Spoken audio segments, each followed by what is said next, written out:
I used to think that there was something misleading, even deceptive, about romanticizing one's life. While there's definitely the possibility for that to occur, I think there's also a sense in which romanticizing your life can be a very healthy, even a holy thing to do.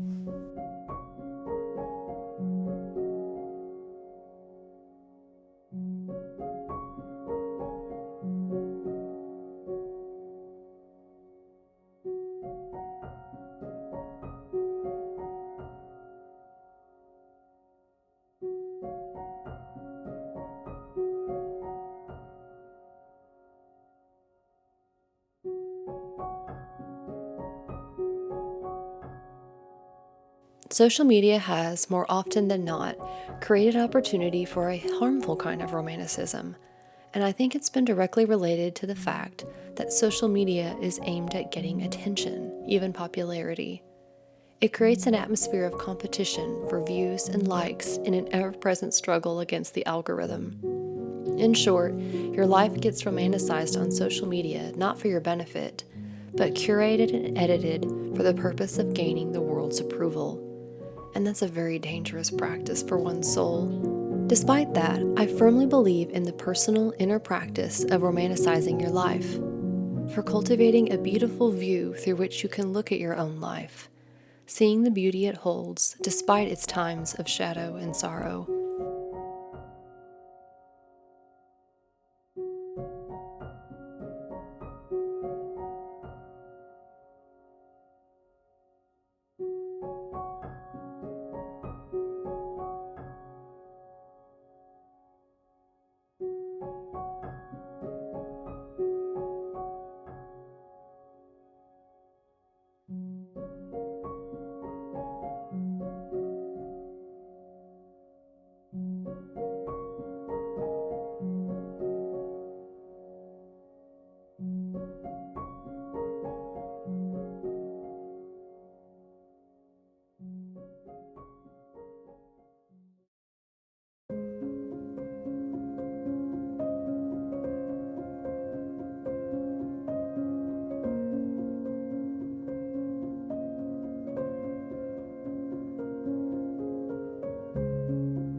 Drawing from Merriam-Webster, to romanticize one's life is to make your life emotionally appealing by describing it in an imaginative way, seeing it as heroic, adventurous, and even mysterious. To that, I would add seeing it as beautiful, redemptive, and sacred.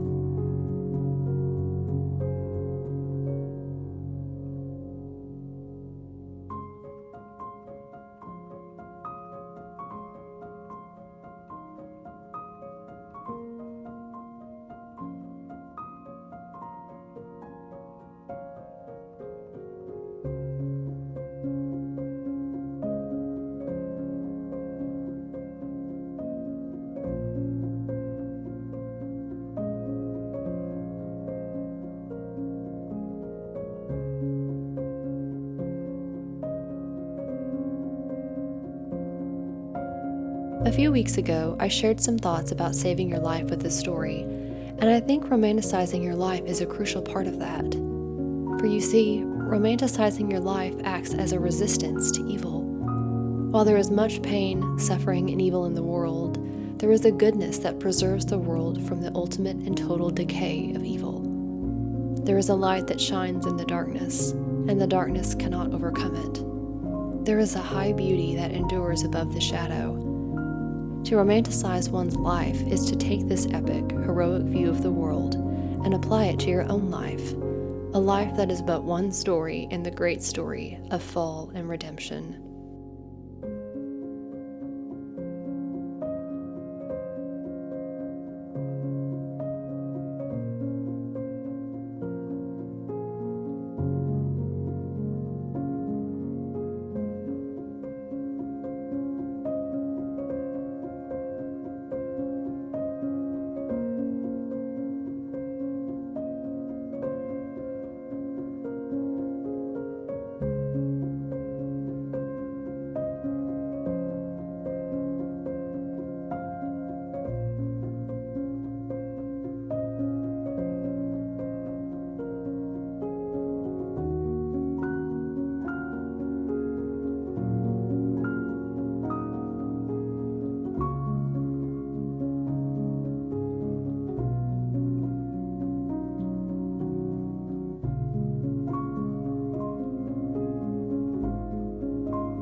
The thing is, this romantic view of the world is based on the truth that evil and darkness are being and will be defeated someday.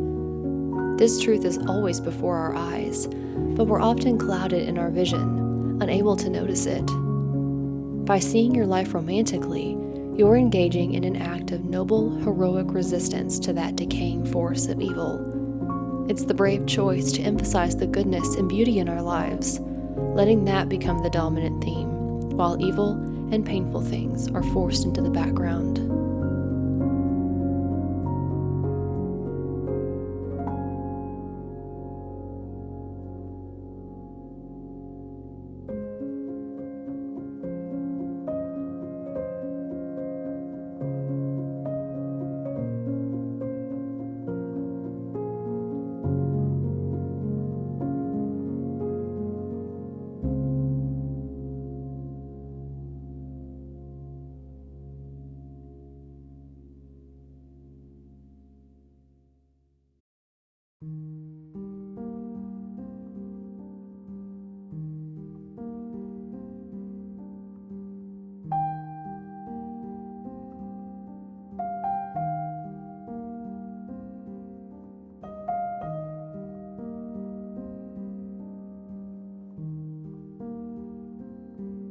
As someone who struggles with intrusive thoughts and anxiety, learning to romanticize my life has acted as a buffer against forces I cannot always control.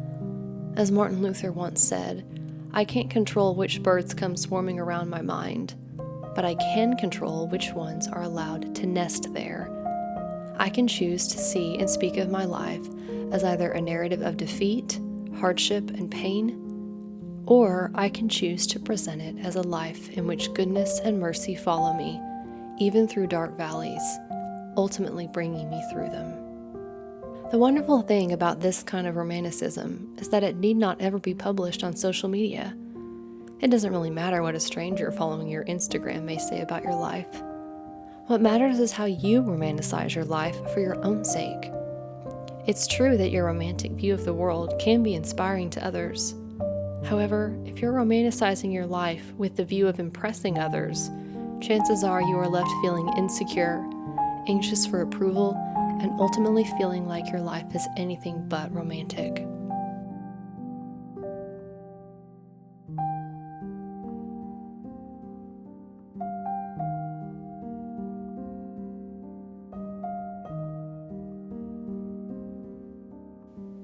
I've been thinking a lot about this idea of being enchanted by goodness and beauty in one's life.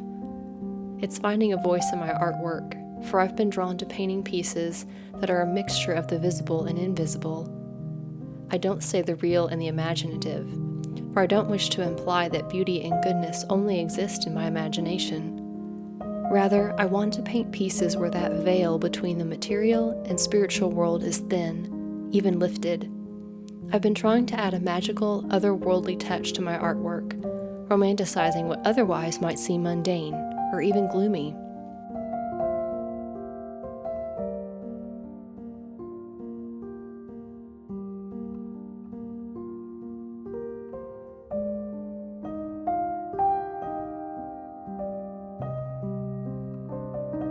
The world is an enchanted place, incarnate with high beauty and goodness. It never left. We've simply forgotten how to look for it.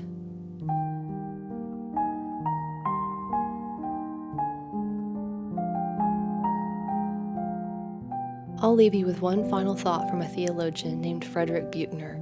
I love to read him sometimes. He said, "Here is the world.